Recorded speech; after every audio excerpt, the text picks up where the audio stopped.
Hey guys, welcome back. Sorry it's been forever. I got something new that I want to unbox, which is right down here. It is, oh God, focus. Look at my camera, it's not focusing on my bald head. Ugh. Oh my God. This is a Creality CR10 S5 3D printer, which is a 500 by 500 by 500 build area 3D printer, which is awesome. And to give you an idea how big that is, I can print an entire R2 dome in one shot without breaking up into a bunch of pieces, which is really cool. So that is going to be very handy. So we're going to unbox this thing right now, and then right next to the camera here, I have my GoPro, which I think is running. I don't know. I got some crazy case for it. Let's look. It is. All right, so I've got a GoPro here taking time lapse, so I'm going to try to build it. Focus. There we go. I got this a few days ago, but I've been super busy. Haven't been able to touch it. So I figure I may as well get this thing opened up and put together so that as soon as I have a chance, I can start printing. Now, I ordered this printer in the beginning of October for a project, and it didn't show up even remotely in a timely manner, not even close. I got it from, what is it, Creality 3D.shop, which I don't think is the official Creality website. And after the fact, I discovered this. They said, in stock, 5 to 15 day delivery time. And I think I got this on November 19th, I believe I received this, and I ordered it October 9th. So 40 days I waited for this printer. So the project that I bought it for, I had to make do with a different printer. And then the next project that I was like, I can use it for that. It's coming up too soon, can't use it. So, all right, so the box is open. Let's see if I can tilt this thing up so you guys can sort of look in here. The box is huge. Basically, there's just a big old layer of foam on the top. It will peel off. And then there's a big old printer bed. So right here's a piece of glass. I'm going to set this down and take this out carefully. So there's a build plate. It's actually got the glass on the build plate. It's wrapped up. There's a lot of this black foam in here. Let's see if I can tilt this. I feel like I'm selling you guys short. I'm going to do this. I'm going to move a chair up like this, and maybe I can prop this up so you guys can see inside. Does that kind of work? You can kind of see in there, right? All right, so a lot of black foamy bits. The printer is stuck down in this foam. So here's the base. The printer bed, which looks like it's got the glass on top. Ugh. There it is, all wrapped up. It's giant. All right, I'm going to set this to the side over here. All right, so that's out of the way. Another giant piece of foam. And then we have in here the kind of the guts. So here is the vertical frame.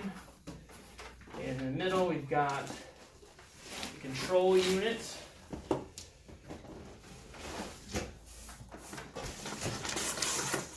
Looks very much like many other control units.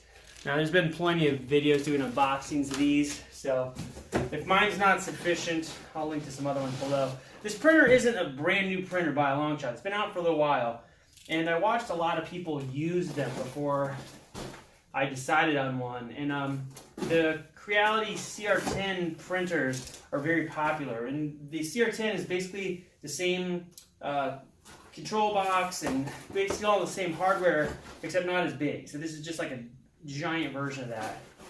So in here we've got this box with all like the trim plastic and bed tape and power supplies and a little bit of filament. There's one little roll here. Enough to do some small tests probably. So hardware, get that out of the way. And then Down here, we have our upright. It's humongous. I think that's it for the box. We get this box out of the way. Oh my god. Now I'm going to put this big chunk of foam onto the table just to protect the table a little bit. So to give you an idea how tall this is, here's the vertical. Look how much space this is. This is great. Now if you look it'll fit in there. I could probably print an entire C-3PO torso or any droid torso that I want in one shot, which is going to be very, very convenient. So there it is. Here's the extruder. It's got the motor for the Bowden. Extruder is over here. Should be pretty good. So anyway, I'm going to put this sucker together and then I'll be back. I'll let the time lapse run and we'll get started now. Alright, so as I'm getting into opening this stuff up, there's just a little more inside that I figured I would show. I opened that main box I showed before. It does come with the tools that you need to assemble it, which can be very handy. It has more hardware. It looks like an extra extruder tip and a quick release connector for the Bowden tube. Comes with a thumb drive, which I'm sure there's actually probably very detailed instructions on the thumb drive. So if you're getting a 3D printer for the first time and it seems like the instructions are vague, check the software on the drive because sometimes there are really good instructions on there. So there's a guarantee. We'll fill that out. Tape. Let's see. This also has a filament detector. This isn't as good as the one on the Prusa, but if it runs out, it will stop the printer so you can put more filament in, which is really, really handy, especially when you're printing something that's this big. It just keeps you from wasting prints because you ran out of filament. So this is a cool feature. Again, the Prusa has this, but my A-Net and my G-Tech do not have this feature. Focus! There it goes. So that's a cool thing to have. It has a whole page just on installing the filament detector, which is interesting. So I'm going to just throw it down there for now. Hardware out, Ziplocs. This filament up here. Ooh, it comes with a little pair of pliers, I think. Some neat, ooh, flush cutters. Actually not bad. Let me see if I can get this out of here. And it comes with a little set of flush cutters. These actually, they're probably cheaply made, but they feel pretty nice, which is cool. They might be better than the ones that came with the Form 2. Nice. It also comes with a tiny little pokey that you use to clear your extruder tip if you need to. So keep that nearby. These things can be quite handy. This bracket here is part of the filament holder, which goes on the side of that control box. I'll set it down over there. And then these are the metal brackets that connect the upright to the base. And this one has an in stop on it. So basically there's a little switch on there. So as the top comes all the way down, it clicks the switch and it tells it that it's hit its bottom point. This is another thing that the Prusa does not have. It uses the resistance of the motor somehow, is what I've heard. Pretty cool. I'm in the middle of setting this up. You can see it's coming along. I'm getting ready to hook up the control box here. And one thing that I noticed that was the same on my A-Net printer is that the voltage, there's a little switch here, it is set to 230, which is what they would use in like Europe or someplace. In the United States, that's not what you want to use. You want to make sure you switch that down to 115. I found that on my A-Net printer, it was taking a very long time for the bed to heat up and the extruder to heat up. And then when I realized this was on the wrong setting and I switched it, everything worked way, way better. So thing to keep in mind, make sure it's on the right power setting for where you're at.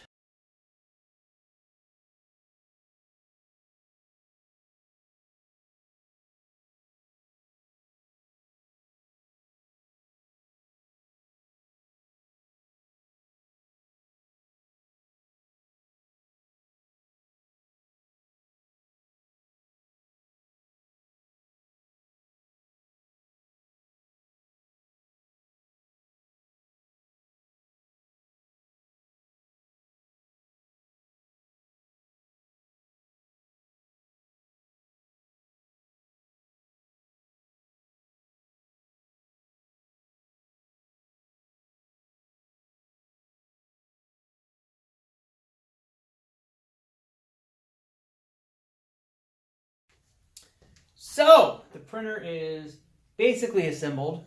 No adjustments have been made. It has not even been turned on yet. So we are going to turn this thing on and just take a look at it move. I'm not going to print anything at the moment, but I will definitely get this thing started up and adjusted, and then hopefully I can get it started printing soon. Now, all of you that are waiting on my Dawn Post project, this is a big part of what's going to make that happen, is because I wanted to print a lot of these parts in one piece as opposed to in multiple pieces. Look at that. Creality 3D comes on. Got our knob here. The box feels really nice. The knob is way better than the ANET printer that I've got. No SD card, so let's see what we've got. Let's go to prepare. Auto home, auto bed leveling. So, let's see, this thing way up there. Let's see. Auto bed leveling. Next step. Alright, so the giant bed's moving there. Sorry guys, my camera went out of focus there. The bed started to move and then it hit the back and then it just made this horrible sound. So I have a feeling that the little the switch didn't click on for some reason. This is the correct one. So there may be something that's interfering here and it's hitting the end of a movement before it actually hits the yeah, that's what was happening. The cable is catching. So alright, so now we're going to try this again. We're going to go here, prepare, auto bed leveling. Next step. There it goes. That worked. The cable was catching on the bottom. So this has to come all the way down. So it's probably going to take a little bit.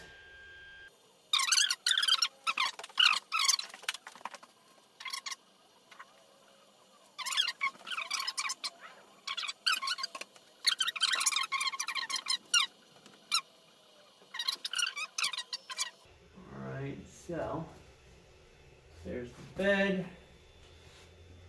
Boy, it's a little tricky to reach. So, bed's super tight. Tap.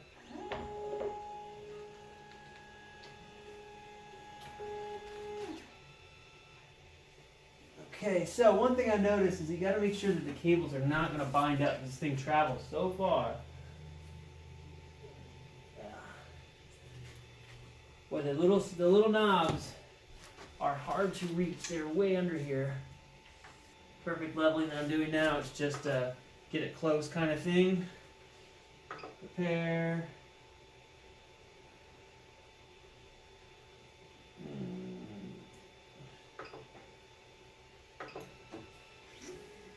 So I feel like I'm waiting too. It takes so long to do this that it just defaults back to the home screen.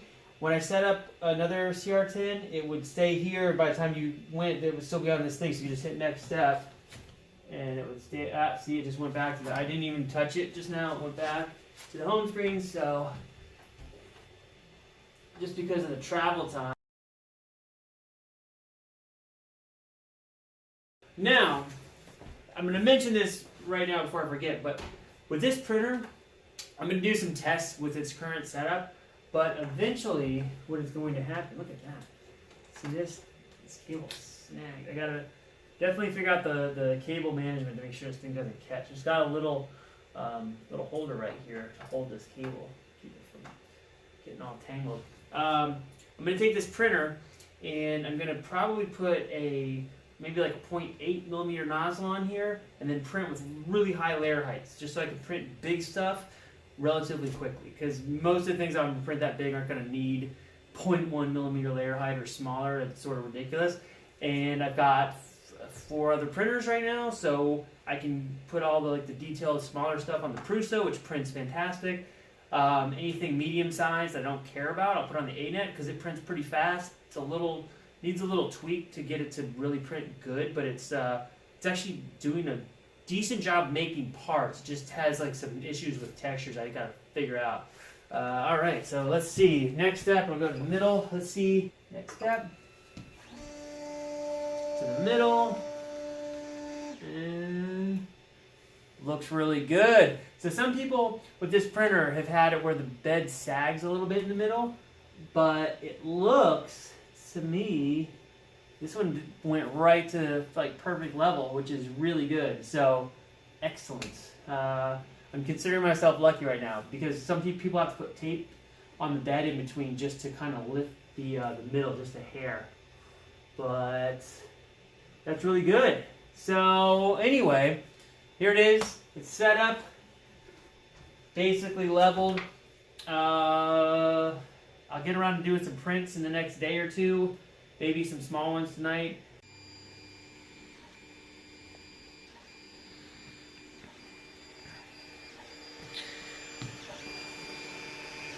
So I'm printing the little sample cat, which I've heard rumors fails right around the neck, so I'm just going to call this the fail cat. I'm not expecting it to finish. It looks like they did some extruder tests with some kind of red filament, so the white filament starts red and then turns to pink, which is interesting. Seems to be printing all right off the bat. I think that my bed level is maybe slightly too far from the extruder, but it seems to still be working. Obviously, this is complete overkill. I mean, look how freaking tiny that print is on this giant print bed. It's crazy.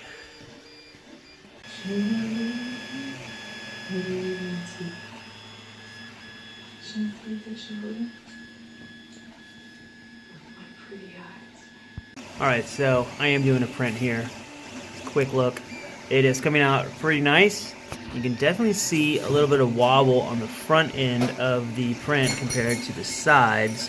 And I think it's just because the bed is so big and heavy, and when it's making those little knurls, it has to move so quickly.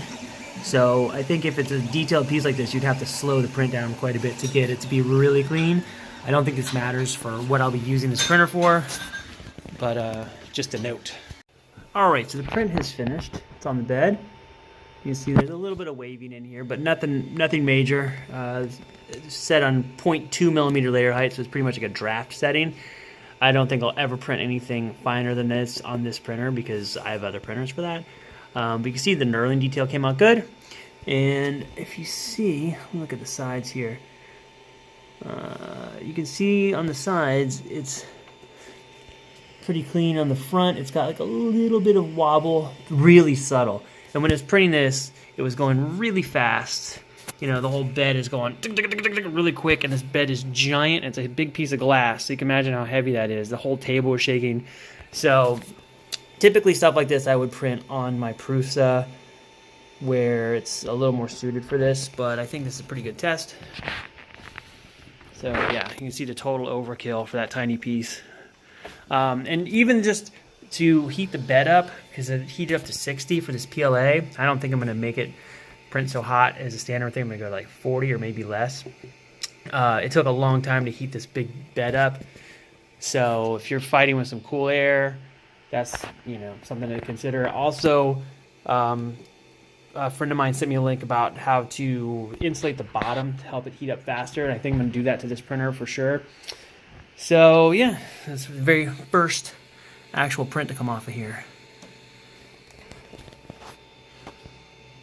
So here's the print off the printer. I accidentally broke off the tabs and the little nozzle because the layer adhesion is a little bit weak, which is either the settings or the filament or a little bit of both. Otherwise, it seems like it extruded all right. Like there's no, the filament doesn't look thin or weak as far as like the amount that went down. So I think that it might just be something with the actual filament. I'm going to try this again with some different stuff, but overall came out pretty good. You can see a difference. Let me see if I can turn this. Right here, this is the sides that face left and right if you're looking at the front of the printer. And then this is sort of like the front probably of the printer. You see a little difference in the texture on the knurling. It's just, I'm sure because of the size of the and weight of that glass bed moving back and forth.